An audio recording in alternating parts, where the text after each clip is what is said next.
Novel محبت ایک جگنو، writer نازش منیر۔ آخری قسط۔ جیل روڈ پر واقع Lahore college for women university کا گیٹ کھلنے پر طلباء کا رش لگا تھا۔ مختلف وینز، بسیں، موٹر سائیکل سوار اور رکشے والوں کی قطاریں بنی تھیں۔ تہذیب رش کو چیرتی ہوئی باہر نکل رہی تھی۔ گھنٹی بجنے پر وہ فون کان سے لگاتی مطلوبہ ہدایت پر سڑک کنارے آ گئی۔ دوپہر کے 2 بج رہے تھے۔ سکارف کے ہالے میں لپٹا اس کا چہرہ پسینے سے شرابور ہو گیا تھا۔ گاڑی کا بیک ڈور کھولتی وہ سیٹ پر اپنا بیگ پھینک کر سیٹ کی پشت سے ٹیک لگا کر لمبے لمبے سانس لینے لگی۔ پسنجر سیٹ پر بیٹھی فری نے اس کی سمت جوس بڑھایا۔ اف باہر اتنی گرمی ہے، سورج انکل بھی آگ برسا رہے ہیں۔ جوس پیتے وہ فریال اور حذیفہ سے مخاطب تھی۔ تمہیں پک کرنے میں دیر تو نہیں ہو گئی؟ ہم گھر جا رہے تھے۔ کال کرنے پر معلوم ہوا تم یوں نہیں آئی ہو کسی کام سے۔ ہو گیا کام؟ حذیفہ اس کے سوال کا جواب دیتا گاڑی ریورس کر رہا تھا۔ ہاں جی، کچھ ڈاکومنٹس لینے تھے۔ میں نے ایم فل کے لیے اپلائی کیا ہے، تو بس اسی سلسلے میں، وہ بتا کر ٹیشو سے اپنا چہرہ تھپتھپانے لگی۔ تم اسلام آباد کیوں نہیں آ جاتی؟ وہی کسی یونی میں ایڈمیشن لے لینا۔ اچھا ہے نا، شادی کے بعد بھی تمہیں آسانی رہے گی اور ہمارے قریب بھی رہ لوگی۔ فری چہکی تھی۔ وہ ابھی تہذیب کے انکار کے متعلق نہیں جانتی تھی۔ تہذیب کا ہاتھ ہوا میں ہی ٹھہر گیا۔ تہذیب، تم چلو ہمارے ساتھ، ماموں سے امی بات کر لیں گی، کوئی مسئلہ نہیں ہوگا۔ حذیفہ نے بھی مشورہ دیا۔ وہ کچھ بول نہ سکی۔ بلکہ میں بھائی سے بات کرتی ہوں، وہ اچھی یونیورسٹیز کا پتہ کریں۔ تم لاہور کی بجائے اسلام آباد سے ایم فل کرو گی۔ وہ دونوں میاں بیوی سارا پلان سیٹ کر چکے تھے۔ حد ہے آپ دونوں کی بھی۔ بھئی میں یہی صحیح ہوں، ابھی شادی کا کوئی سین نہیں ہے، اور مجھے یہاں لاہور کالج میں انٹرنشپ پر جاب آفر ہوئی ہے۔ ماموں سے میں نے بات کر لی ہے، انہوں نے منع کر دیا تھا۔ اس کی بات پر فریال نے چہرہ موڑ کر اس کو حیران نظروں سے دیکھا تھا۔ تو اگر انہوں نے منع کر دیا، پھر تو اسلام آباد نہ جانے کی کوئی وجہ نہیں بنتی۔ ایسے کیسے؟ میں پورا دن گھر میں فارغ رہ کر بور ہو چکی ہوں۔ اب لائف میں تھوڑا چینج چاہتی ہوں۔ یار میں نے ماموں کو منا لیا ہے، بس ان کے سامنے ذرا منہ بسوری شکل بناؤں گی، وہ فوراً میری باتیں مان جاتے ہیں۔ ماموں کا ذکر کرتے اس کے چہرے پر عقیدت کے جگنو چمک رہے تھے۔ یہ تو بہت اچھی بات ہے، تمہارے ماموں واقعی تمہارا بہت خیال رکھتے ہیں۔ اب تم ان کے لاڈ کا ناجائز فائدہ اٹھا رہی ہو۔ اسلام آباد آ کر بھی تمہاری لائف میں اچھا چینج آتا۔ فری کے شرارتی انداز پر تہذیب نے اپنے ساتھ سیٹ سے بیگ اٹھا کر اس کی سمت لہرایا۔ حذیفہ بھیا دیکھ لیجئے، اپنی بیگم کو ہر وقت مجھے تنگ کرتی ہے۔ فری اس کا نوٹس لیے بغیر معنی خیزی سے کھانسنے لگی۔ کوئی شرما رہا ہے؟ بھیا سمجھا لے اسے، مجھے نہ چھیڑے ورنہ بہت پیٹے گی۔ اور میں کیوں شرماؤں گی؟ میرے کون سا مزاجی خدا میرے سامنے بیٹھے ہیں، تم تھوڑی شرم کرو، شوہر کے سامنے بہن کو چھیڑ رہی ہو۔ حذیفہ اور فریال مسکرا رہے تھے۔ تہذیب نے فری کو مارنے کے لیے بیگ تھامنا چاہا، جب کسی کے کندھے سے اس کا ہاتھ مس ہوا۔ سامنے نہ سہی ساتھ تو بیٹھے ہیں۔ فری گردن سیدھی کر کے ہنس دی، جبکہ تہذیب کی چلتی زبان کو بریک لگ گئی۔ آپ دونوں میاں بیوی کو تو میں دیکھ لوں گی۔ وہ آنکھوں سے انہیں وارننگ دیتی اپنا ہاتھ واپس اپنی گود میں رکھتی لمبا سانس لے کر رہ گئی۔ اف تہذیب بیٹھتے وقت دیکھ تو لیتی۔ وہ منہ میں بڑبڑائی، جو کہ داؤد کو بخوبی سنائی دے رہا تھا۔ مجھے نہیں معلوم تھا کہ تم میری موجودگی کو اتنا فراموش کر چکی ہو کہ اپنے پہلوؤں میں بیٹھا میں تمہیں دکھائی نہیں دیا۔ وہ سرگوشی میں بولا تھا۔ داؤد اس کا کبھی تماشا نہیں بناتا تھا، وہ اس کی بات محض اسی سے کرتا تھا۔ اب بھی حذیفہ نے گاڑی میں غزل لگاتی تھی۔ ان کی آواز آ گئی، بیٹھے دونوں نفوس تک نہیں پہنچ سکتی تھی۔ تہذیب کا دل اس کی بات پر جیسے کسی نے مٹھی میں جگڑ لیا۔ وہ بوجھل انداز میں گردن پلٹتی ایک خفا نظر اس کے بے تاثر چہرے پر ڈال کر واپس سیدھی ہو کر بیٹھ گئی۔ جب میں نے انکار کر دیا ہے تو کیسا نکاح اور کیا لائف پلاننگ؟ وہ ناراضی سے کہہ کر خاموش ہو گئی۔ اچھا، تم اس رشتے پر رضامند نہیں ہو؟ ابھی تک یہ بات ہمارے علاوہ کوئی نہیں جانتا۔ میں اپنی ذاتیات کسی سے شیئر کرنے کا عادی نہیں رہا۔ ہمارے مابین جو بات ہے اس میں کسی تیسرے کی مداخلت کا کوئی جواز نہیں بنتا۔ تمہاری زندگی کا اہم فیصلہ کرنے کا تمہیں پورا حق ہے، لیکن تمہارے جذباتی پن میں ہم دونوں کا نقصان نہیں ہونے دے سکتا۔ وہ مدھم لہجے میں کہہ کر کندھے اچکا کر رہ گیا۔ وٹ جذباتی پن، کسی زبردستی کا رشتہ نبھانے سے بہتر ہے پہلے ہی اپنے دل کی چاہت کچل دی جائے۔ بعد میں آگے جا کر جب سمجھ آئے گی تو زیادہ نقصان ہوگا، پھر نہ دل بے رخی برداشت کر پائے گا نہ رشتہ نبھایا جائے گا۔ وہ سختی سے کہہ کر اس کا چہرہ دیکھنے لگی۔ تہذیب حمزہ، تم انتہائی ایٹیٹیوڈ والی لڑکی ہو جسے اپنے علاوہ کسی کے جذبات کا خیال نہیں، وہ بے رخی سے کہہ گیا۔ تہذیب کو اس کی بات پر سخت غصہ آیا۔ مجھے میرے جذبات سمجھ آ جائیں کافی ہیں، باقی میرا نہیں خیال کسی کا اس میں نقصان ہو رہا ہے۔ گاڑی لاہور کی مصروف سڑکوں سے ہوتی اپنی منزل کی طرف رواں تھی۔ اچھا، اور کون سا زبردستی کا رشتہ؟ ابھی تک تم نے کسی نے زبردستی نہیں کی۔ تہذیب اس سے پہلی مرتبہ اس موضوع پر تفصیلی گفتگو کر رہی تھی۔ گاڑی میں اے سی ہونے کے باوجود اس کا چہرہ پسینوں پسینی ہو گیا تھا۔ داؤد نے اپنا رومال جیب سے نکال کر اس کی سمت بڑھا دیا۔ تہذیب نے کوئی نوٹس نہیں لیا۔ جب آپ کی رضا بھی اس رشتے میں شامل نہیں تو کیوں میرے نام کی زبردستی کی پھانس اپنے گلے میں پھنسا رہے ہیں؟ وہ سرخ ہوتے گرمی سے تپتے چہرے سے کہتی تھکے انداز میں لمبے سانس لینے لگی۔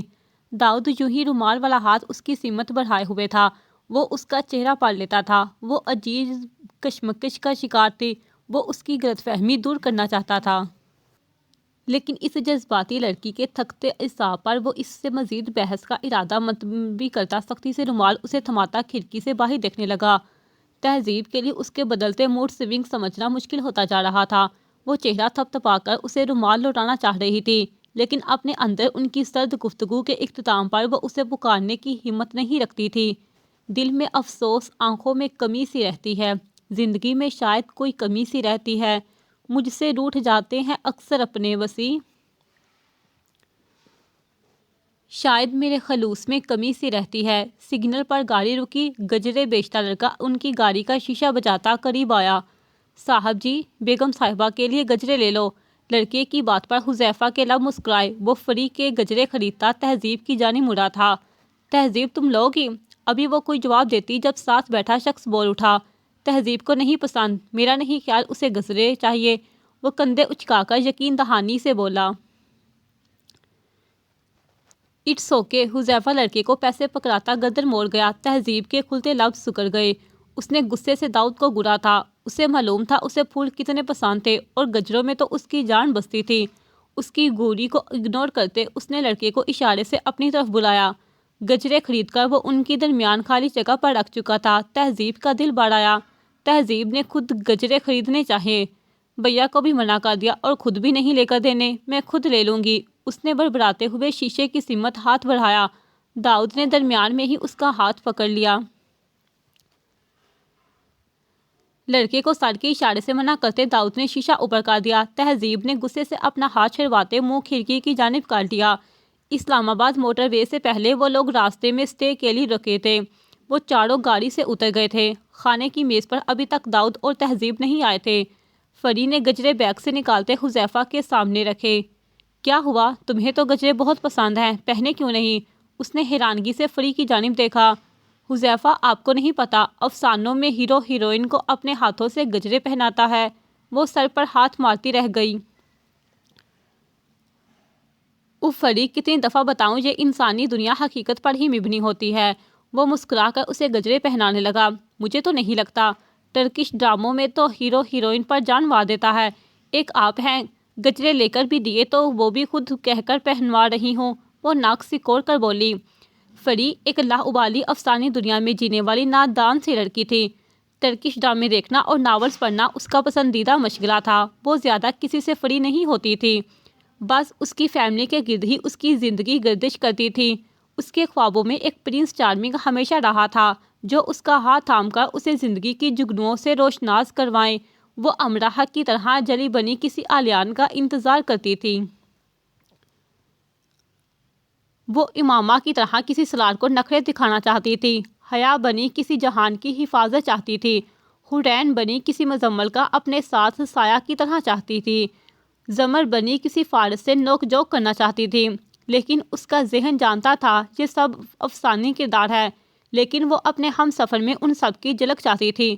وہ ایک ناولز کی دیوانی مستانی سی لڑکی تھی جسے دنیا کے جمیلوں سے کوئی سروکار نہیں تھا۔ اس کی امی کی ڈانٹ اور فلائنگ چپلیں بھی اسے موہنی خوابوں سے جگا نہیں سکی۔ وہ ہر دعا میں اپنا اچھا نصیب مانگتی تھی۔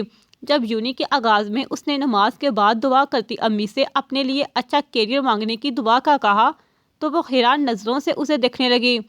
فری، تم اچھے کیریئر کی دعا چاہتی ہو؟ ہاں جی امی، اس میں کیا برائی ہے؟ وہ تعجب سے ان سے پوچھ بیٹھی۔ بیٹا، اس میں کوئی برائی نہیں، مگر جب بھی دعا مانگو اپنے اچھے نصیب کی مانگا کرو۔ اللہ تمہارا بخت اتنا بلند کرے کہ تمہیں اس چیز کی فکر ہی لاحق نہ ہو۔ جب ہم اپنے اچھے نصیب کی دعا مانگتے ہیں تو اس میں ہمارا روٹی کپڑا مکان زندگی کے سرد گرم سے مقابلہ کرنے والا ساتھی سب کچھ آ جاتا ہے۔ اس دن سے اسے یقین تھا اس کی دعائیں رائگاں نہیں جائیں گی۔ جب سچے دل اور ایمان سے اللہ دعا مانگو تو وہ اپنے بندے کو بے مراد نہیں کرتا۔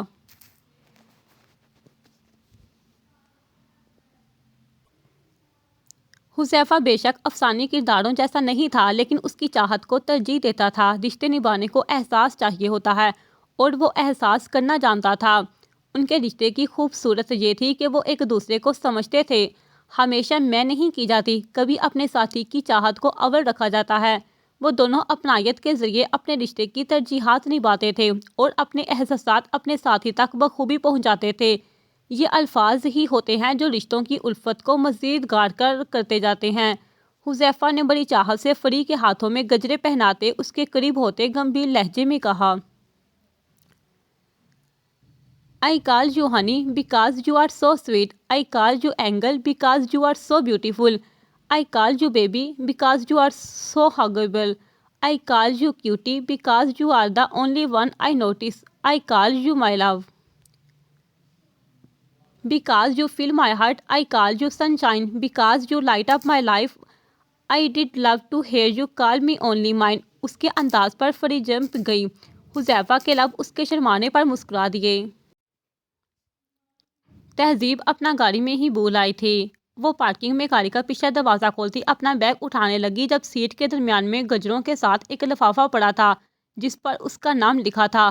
وہ لکھنے والے کی لکھائی پہچانتی تھی۔ تہذیب نے اسے اٹھاتے کھول کر پڑھا، If questioning would make us wise, no eyes would ever gaze in eyes. If all our table were told in speech, no mouths should wander each to each. But spirits free from mortal mesh, and love not bound in hearts of flesh, not itching breaths would yearn to meet, and find their ecstasy complete. For who is there that lives and knows the secret powers by which he grows, where knowledge all what were our need? To thrill and fate and sweetly bleed, then seek not sweet the if and why. I love you, no until I die. For I most love because I live, and life is me, is what you give. گجرے اور خط پڑھتے اس کا دماغ big سے اڑا تھا۔ وہ کیا سمجھتی رہی تھی؟ کیا کوئی واقعی داؤد جیسے اریل شخص سے زبردستی اپنی مرضی کروا سکتا تھا؟ تو کیا اس کے گھر نکاح کا پیغام داؤد کی رضامندی سے آیا تھا؟ کتنا گہرا انکشاف اس بھورے رنگ کی آنکھوں والی لڑکی پر ہو رہے تھے۔ آج تہذیب نے گرے لینس نہیں لگائے ہوئے تھے۔ وہ خط تھامے گمسم سی بیٹھی تھی جب کسی نے اس کے سامنے مینگو شیک کیا۔ تہذیب نے بغیر ایک لفظ کے اسے تھامتے منہ کو لگا لیا۔ مجھے واقعی اس کی بہت ضرورت محسوس ہو رہی تھی، بہت شکریہ۔ وہ داؤد کی طرف چہرہ موڑے مسکرا کر بولی تھی، میرا نہیں خیال جس رشتے میں ہم بندھنے والے ہیں وہاں کسی شکریہ کی ضرورت ہوگی۔ اب مجھے ہماری ہر بحث کے بعد تمہیں مینگو شیک لا کر دینا پڑے گا تاکہ تم مجھ سے مزید الجھو اور صرف مجھ سے ہی الجھتی رہو چڑیل۔ وہ مسکرایا تھا۔ اس کی مسکراہٹ تہذیب حمزہ کو بہت اپنی لگی۔ اسلام آباد میں سکوت کے بادل چھائے تھے۔ ٹریفک کے باعث وہ اپنی منزل پر پہنچنے میں ہی خاصی دیر ہو چکی تھی۔ داؤد، اب آپ بھی چکو، ٹریفک میں پھنسا ہوا ہوں۔ تو سیدھی طرح بتا کہاں ہے؟ مجھے تو لگتا ہے آفس میں ہی فائز میں سر دیے بیٹھا ہے۔ فوراً اٹھ اور ادھر پہنچو 2 منٹ میں۔ افشم کے پھاڑ کھانے والے انداز پر داؤد نے فون ذرا کان سے ہٹایا۔ میں شوق سے سڑک پر نہیں ٹھہرا ہوا، واقعی میں راستے میں ہوں۔ تجھے یقین نہیں تو دفع ہو، فون رکھ، میں پہنچ رہا ہوں۔ داؤد کے جواب پر افشم فون رکھتا حذیفہ کی جانب مڑتا کندھے اچکا کر رہ گیا۔ ان چاروں کو آدھا گھنٹہ ہو گیا تھا داؤد کا انتظار کرتے ہوئے۔ حذیفہ کی جانب سے شادی کی ٹریٹ کے لیے افشر نے ان سب کو راضی کیا تھا۔ فریال چہکتے ہوئے تہذیب سے کہنے لگی، بابا وقت کے بہت پابند ہو رہے ہیں، جبکہ داؤد بھائی کا اللہ ہی حافظ ہے، ہر جگہ اپنی ٹائمنگ ہے۔ ایک مرتبہ مجھے کالج سے لینے آئے، بھائی کافی دیر سے آتے تھے، وہ اپنا نیا کاروبار سیٹ کرنے میں مصروف تھے۔ ویسے پہلے جب یونی میں ہوتے تھے تو مجھے وقت پر لیتے تھے۔ فری ہاتھ ہلا کر تہذیب کو کالج کا واقعہ بیان کر رہی تھی۔ گیٹ سے نکلتے فری نے ٹھان لی آج تو غصہ دکھانا ہے۔ وہ بھائی کے قریب آتے ذرا تیز لہجے میں بولی، السلام علیکم۔ اس کے لہجے پر داؤد نے تیرچھی نظروں سے دیکھتے جواب اس سے بھی زیادہ تندہی لہجے میں دیا، وعلیکم السلام۔ داؤد نے اس کے بیٹھتے ہی بائک سٹارٹ کی۔ فری کی اس غصے سے بڑے لہجے پر مزید روب جاننے کی ہمت نہیں رہی۔ مین روڈ پر پہنچ کر وہ خود ہی بولا تھا، اتنا اوکھا سلام کیوں جا رہا تھا؟ داؤد کے سرسری انداز پر فری کا جی تو چاہا پیچھے سے بھائی کے بال پکڑ لے، لیکن مرتی کیا نہ کرتی۔ بھائی تھا وہ بھی بڑا، اور بہنوں پر جان وار دینے والے بھائی سے تو وہ بس ناورز میں ہی ملی تھی۔ اصل میں تو اس کا سرو موڈی بھائی روب بھی جانتا تھا۔ گھر جا کر اگر میں بابا جانی کے سامنے بیٹھ کر ٹسوے نہ بہائے بھائی اور آپ کی بابا جانی سے شامت نہ آئی تو میرا نام بھی فریال حاضر نہیں۔ دل میں منصوبہ بناتی وہ منہ بسوڑ کر داؤد سے کہنے لگی، آپ روز لیٹ آتے ہیں، میرے دوست کا بھائی چھٹی کے وقت باہر کھڑا ہوتا ہے، ایک آپ ہیں مجھے روز 5 منٹ انتظار کرواتے ہیں۔ سڑک پر تیزی سے بائک اڑاتے داؤد کے جواب نے اس کے سارے غصے کو جاگ کی طرح بٹھا دیا۔ فری میں فارغ نہیں بیٹھا ہوتا، جو ملکہ عالیہ کلاس سے باہر قدم نکالے تو سواری اس کے انتظار میں کھڑی ہو، اور تمہارے دوست کے بھائی کا اس وقت کام نہیں ہوتا ہوگا یا وہ فارغ ہوتا ہوگا۔ داؤد نے بائک گھر کے سامنے روکی تھی۔ فری کی بات کے اختتام پر تہذیب کی ہنسی گونجی تھی۔ فریال اس سے بری کبھی انہوں نے تمہاری نہیں کی ہوگی، وہ ہنسی جا رہی تھی۔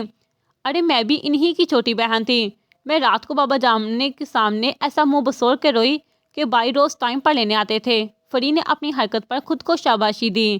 زندگی میں ہر بات پر ویلے نہیں کرتے، بہت سے کام ہماری منشا کے خلاف ہوتے ہیں، لیکن ہم انسان تو ہوتے ہی بے صبرے ہیں۔ جب ہم خود پرفیکٹ نہیں ہیں تو سامنے والے سے ایسی پرفیکشن کیوں چاہتے ہیں؟ یہ دنیا انسانوں کی ہے، یہاں روبوٹس نہیں بستے جو پلک جھپکے اور کام ہو گیا۔ خود کو ذرا انتظار اور صبر کی عادت ڈالو، اور جب برداشت کرنا پڑے تو جان پر بن جاتی ہے۔ کچھ چیزیں آہستہ پروسیس سے ہوتی ہیں اور ان کے لیے برداشت کا فیکٹر اپنی لائف میں لانا لازم ہے۔ خیر بھائی کی اصل قدر تو مجھے یونی میں جا کر ہوئی، جب پوائنٹ کے ذریعے دوپہر کو تھک کر گھر آتی تھی۔ پہلے کتنا اچھا تھا، بھائی بائک پر کالج سے لیتے اور سیدھا گھر، لیکن جب اکیلی خود آنا پڑا تو معلوم ہوا بھائی کا ہونا زندگی میں کسی نعمت سے کم نہیں۔ بے شک سیریل صحیح، لیکن میرا بھائی مجھے ہر شے سے پروٹیکٹ کرتا تھا، اور کبھی اس کے ہوتے مجھے پریشانی کا سامنا نہیں کرنا پڑتا تھا۔ میرے آدھے سے زائد مسئلے تو بھائی کو بتا کر بھول جاتی تھی، وہ جانے اور ان کا کام جانے۔ تہذیب مینگو جوس پیتی فری کی بات پر مسکرائی۔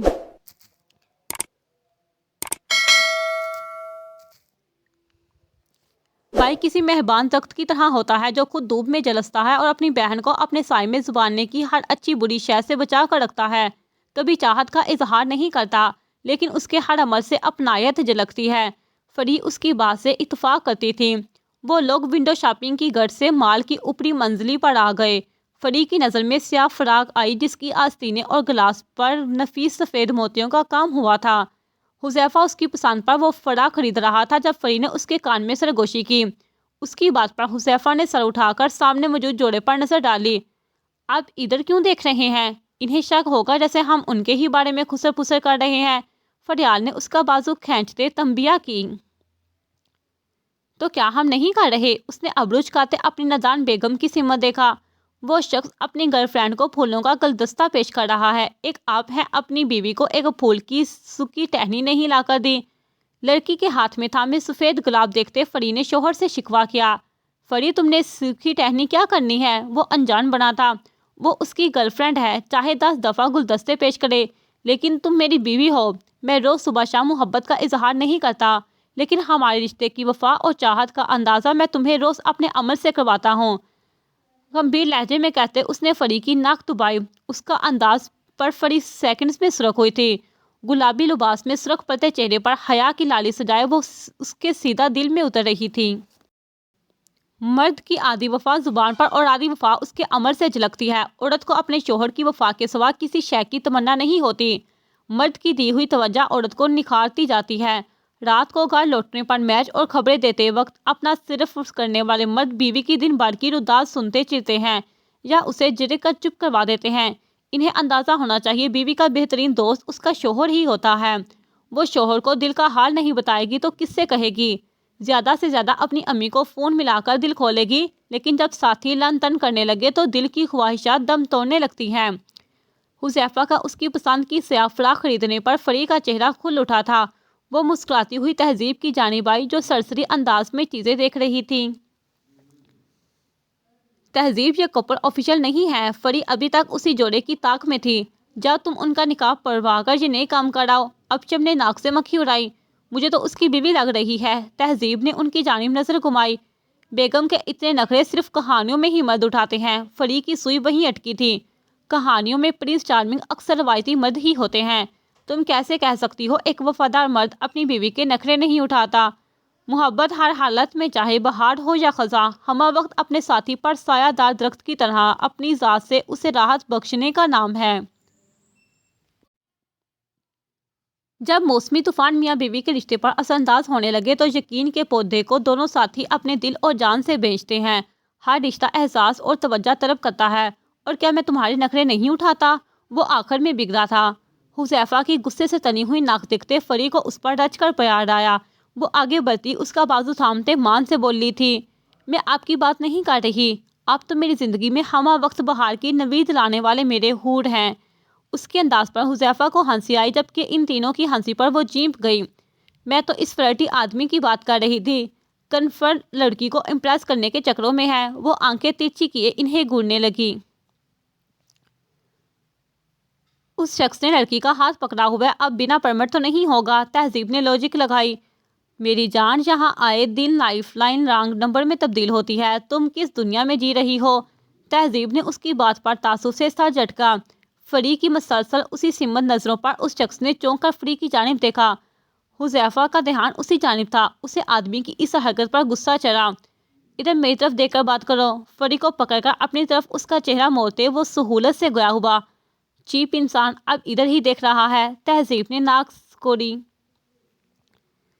تم دونوں کو کس نے کہا تھا انہیں گھورنے کو؟ بیچاری کی محبوبہ پہلے ہی نہیں مان رہی۔ ابشم جوس پی رہا تھا۔ تہذیب آؤ اس کی بات پکی کر کے آئیں۔ فری اس کا بازو تھماتی ان کی جانب بڑھنے لگی جب حذیفہ نے اسے بازو سے پکڑتے روکا۔ فری دماغ ٹھیک ہے؟ اس کی بیوی ہوگی۔ وہ چیرا تھا۔ میں ابھی ثابت کر دیتی ہوں۔ پکا لڑکی کو بے وقوف بنا رہا ہے۔ فری کے اندر کا جاسوسی کیڑا جاگا۔ فریال میرا ضبط نہ آزماؤ۔ ناور نے تمہارا دماغ ہلایا ہوا ہے۔ میں تمہیں کسی پرائے مرد کے متھے نہیں لگنے دوں گا۔ بے شک وہ اس کا ماموں، بھائی، شوہر یا ستیلا چچا لگتا ہو۔ ہمیں کیا، چپ کر کے کھڑی رہو ادھر ہی۔ اس کے تیور دیکھنے والے تھے۔ آپ میرے ناورس کو درمیان میں مت لائیں۔ ادھر کوئی بیوی کے لاڑ اٹھانے کے دعوے کر رہا تھا۔ فری کی اتری ہوئی شکل پر وہ ذرا نرم پڑا تھا۔ ڈرامے باز، ابشم نے مسکراہٹ دبائی۔ فری اور تہذیب کے پیچھے ہی وہ دونوں بھی قریب ہی آ کر کھڑے ہوئے تھے۔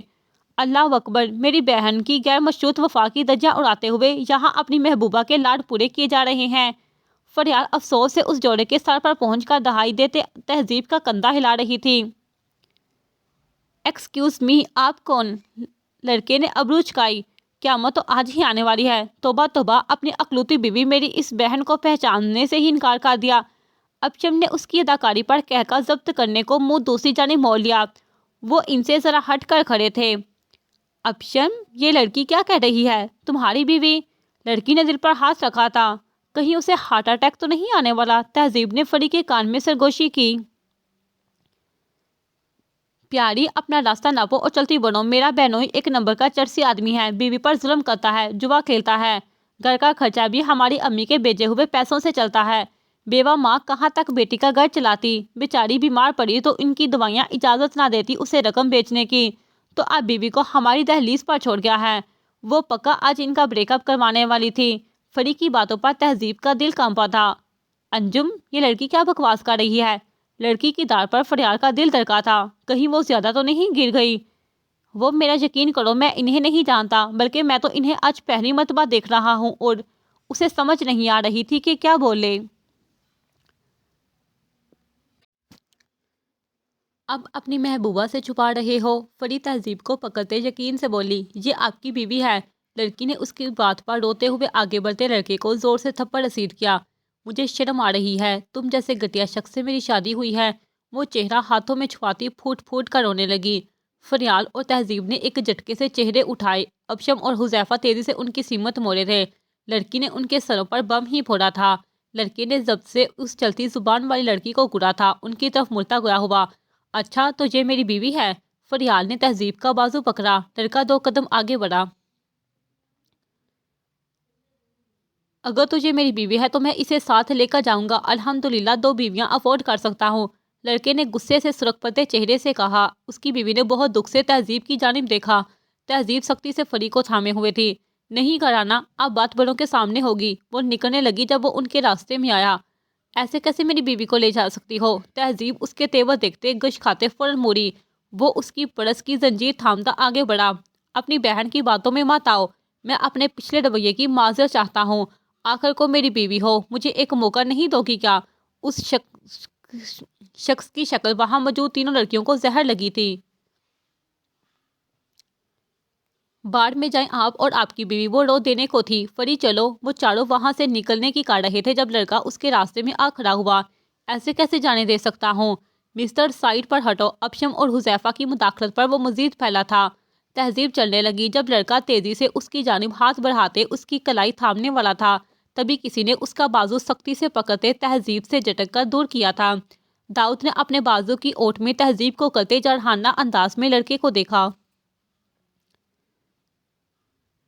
یہ کیا بدتمیزی ہے؟ بدتمیزی میں کر رہا ہوں یا یہ لڑکیاں؟ اگر یہ میری بیوی ہے تو تم سب کو اسے میرے ساتھ بھیجنے پر کیوں آگ لگ رہی ہے؟ لڑکا تہذیب کی جانب ہاتھ بڑھا رہا تھا۔ داؤد کا ضبط بس یہیں تک تھا۔ بیوی مائی فوٹ۔ داؤد نے مکہ سیدھا لڑکے کے جبڑے پر رسید کیا تھا۔ اس کے ایسے الفاظ استعمال کرنے والے تم ہو کون؟ داؤد نے اس کا جوابی تھپڑ روکتے اس کا بازو موڑا تھا۔ یار چھوڑ دے، مسئلہ ہو جائے گا۔ ابشم اس کی سمت بڑھ رہا تھا۔ تمہیں کیوں اتنی مرچیں لگ رہی ہیں؟ میری بیوی ہے نا، میں گالی دوں یا پلکوں پر بٹھاؤں؟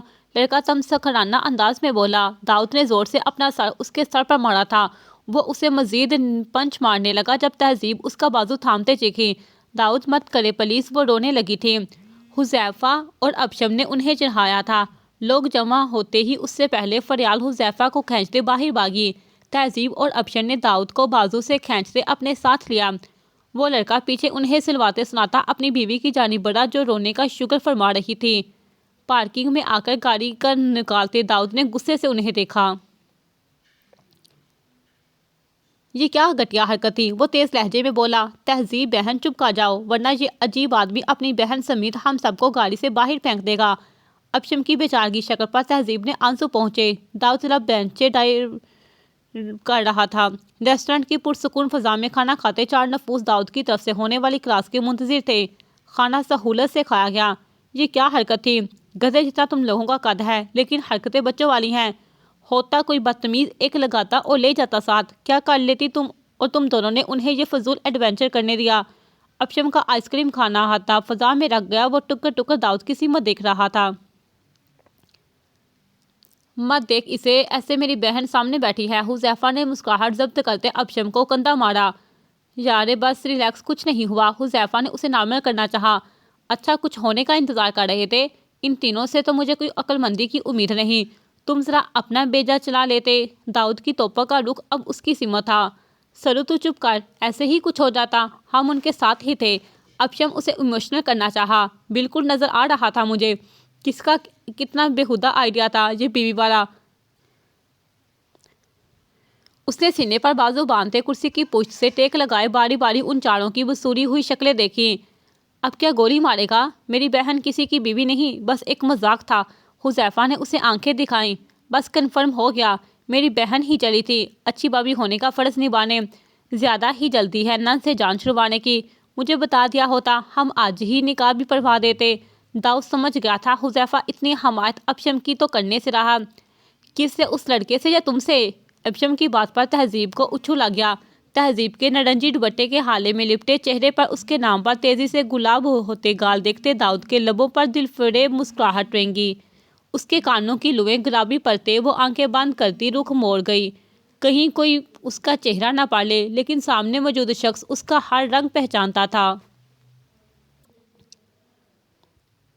تمہاری بہن ہے یہ محترمہ، اپنی ضد کے سامنے کسی کی نہیں چلنے دیتی، اتنا کیوں بڑک رہا ہے؟ اور فکر نہ کر، اپنی بہن کا فرض میں ادا کر سکتا ہوں۔ حذیفہ نے فری کا دفاع کیا اور تہذیب کی ذمہ داری وہ سمجھتا تھا۔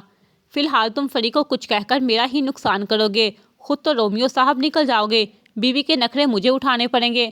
حذیفہ کے انداز پر فری نے اسے کھا جانے والی نظروں سے گھورا۔ ہمیں تو آگے لگائی رکھتی تھی، تم سے سنبھل جائے تو تمہارا ہی مستقبل سمجھ جائے گا، ورنہ تو حالات جگر تیرے مارے ہیں۔ بہن تو میری ہے لیکن اب تیری بیوی ہے، اس کے ایڈونچرز تجھے ہی مبارک ہوں۔ داؤد ہاں جاتا ہوا اٹھ کھڑا ہوا۔ بھیا، فری نے غصے سے ابشم کو پکارا، دفع کرو اس سریل کو، میری بہن لاکھوں میں ایک، تمہارے ایڈونچرز تو ہمیں جنت میں بھی قبول ہیں، کیوں تہذیب؟ اپنے نام کی پکار اس نے سر اٹھایا۔ مجھے نہیں کرنے اس کے ایڈونچرز، آپ اپنی بیگم کو اس کی سہیلی بنا دیجیے گا، بلکہ آپ کافی ہیں ابشم بڑو، مجھے معاف رکھیں۔ آج داؤد نہ آتے تو مجھے تو وہ لفٹر اپنی زبردستی کی بیوی بنا کر لے جاتا نا، اس کے ایڈونچرز کے چکر میں مجھے ہارٹ اٹیک ہو جائے گا کسی دن۔ تہذیب کی چلتی زبان اس کی کرسی کے پیچھے سے آنکھوں کے سامنے لہراتے ہاتھ نے روکی تھی۔ ٹیشو پیپر پر نیلے مارکر سے کچھ لکھا ہوا۔ تہذیب نے داؤد کے ہاتھ سے اسے تھامتے فوراً سے ابشم کی گرفت سے دور ہٹی، کیونکہ وہ داؤد کی موجودگی کے برعکس اس کے ہاتھ سے ٹیشو کھینچنے کو اٹھا تھا۔ Take it easy my girl, میرے ہوتے تم سے کوئی زبردستی کیا؟ تمہیں ہاتھ بھی نہیں لگا سکتا، جسٹ ریلیکس۔ ساتھ ہاتھ سے سمائل بنائی ہوئی تھی۔ کیا ہے مجھے دکھاؤ، تمہیں دمکا تو نہیں رہا؟ ابشم داؤد کو گھورتے ہوئے تہذیب سے بولا تھا۔ نہیں جی، ایسا کچھ نہیں ہے۔ اس نے بیگ میں ٹیشو رکھتے چہرہ اٹھا کر اپنی کرسی کے پیچھے کھڑے مہربان شخص کو مسکرا کر دیکھا تھا۔ اس کی ایک مسکراہٹ پر داؤد کا موڈ خوشگوار ہو گیا تھا۔ مہندی رنگ کی قمیض اور سفید ٹراؤزر میں ملبوس تہذیب ٹیرس میں بیٹھی نہ جانے کن سوچوں میں الجھی تھی، جب کسی نے اس کے سامنے چٹکی بجائی۔ داؤد نے کافی کا باب اڑاتا مگ اس کی جانب بڑھایا، اس نے مسکراتے ہوئے پکڑ لیا۔ سنا ہے فری کی طرح تمہیں بھی ناولز کا بہت کریز ہے۔ ایک ٹانگ فرش پر ٹکائے اور دوسری آدھی ترچھی کر کے دیوار کے ساتھ لگائے لان کی سمت نظریں کیے کھڑا تھا۔ کہہ سکتے ہیں وہ مسکرائی تھی، تبھی اس نے داؤد کی نظروں کی سمت دیکھا۔ وہ نیچے دیکھ رہا تھا، نگاہیں ترچھی کرتے اس نے لان میں دیکھا۔ فری کے ہمراہ اس کی کزن لان میں بیٹھی ہوئی تھی۔ تہذیب نے ناک سکوڑتے کافی کا مگ پٹکتے باہر کا رخ کیا۔ کافی تو پی لو، اس نے آواز لگائی۔ میں نے بس اتنی ہی پینی تھی، بنا پلٹے جواب دیا۔ مجھے کمپنی ہی دے دو۔ داؤد کے کہنے پر وہ جل کر بولی، جس کزن کو فرصت سے دیکھ رہے تھے اسی سے کمپنی بھی لے لیں۔ داؤد نے مسکراہٹ دبائی۔ کوئی جل رہا ہے، وہ اس کے قریب آتا بولا۔ کوئی جلا دے گا۔ تہذیب نے اس کا ہاتھ جھٹکا تھا۔ تھوڑی سی کافی داؤد کے ہاتھ پر گری۔ تہذیب اس کی شرارتی مسکراہٹ دیکھ چکی تھی۔ داؤد بلبلایا۔ اچھا ہو گیا، وہ مسکرائی۔ بہت ظالم چڑیل ہو تم، وہ مصنوعی خفگی سے بولا۔ جیسی بھی ہوں آپ کی ہوں، وہ روانی میں کہہ کر پلٹی، جبکہ اس کے دوپٹے کا پلو تھامتے داؤد کی بات پر اسے اپنی بے اختیاری پر احساس ہوا۔ اچھا، مجھے تو لگا چڑیل انٹرسٹڈ ہی نہیں ہے۔ میں تو نیچے لان میں جا رہا، کافی کے لیے کسی حسینہ کی کمپنی ہی مل جائے گی۔ حسینہ کی کمپنی؟ وہ منہ میں بڑبڑائے۔ میرا دوپٹہ چھوڑ دیجیے، ایمی آپ کی حسینہ ناراض نہ ہو جائے۔ حسینہ کی خیر ہے، چڑیل نہیں روٹھنی چاہیے۔ داؤد نے اس کے دوپٹے کا کنارہ چھوڑ دیا۔ وہ مسکراتے ہوئے پلٹی۔ حسینہ کے متعلق سوچیے گا بھی نہیں، ورنہ اسلام آباد کے سب سے بلند پہاڑ سے پھینک آؤں گی۔ چمکتی آنکھوں میں وہ اس کا مان لیے ہوئے تھی۔ کیسے اس حسینہ کو؟ سینے پر بازو لپیٹتے وہ اسے فرصت سے دیکھ رہا تھا۔ نہیں جی، اس بے وفا کو۔ داؤد کے سینے پر دل کی جگہ انگلی سے دستک دیتے وہ اطمینان سے بولی، عورت کو بہادر ہونا چاہیے۔ بے وفائی پر بیٹھ کر آنسو بہانے کے بجائے خود کے لیے سٹینڈ لے۔ خود کی بے قدری کرنے والوں کے پیروں کی دول بن کر زندگی نہیں گزاری جا سکتی۔ اس سے آپ صرف خود کو ذہنی اذیت دیں گے۔ ساتھ ہی وفادار ہونا چاہیے، ورنہ تنہا زندگی بھی اچھی گزر جاتی ہے۔ داؤد گہری نظروں سے اسے دیکھتا مطمئن تھا۔ وہ تہذیب کا یہی روپ دیکھنا چاہتا تھا۔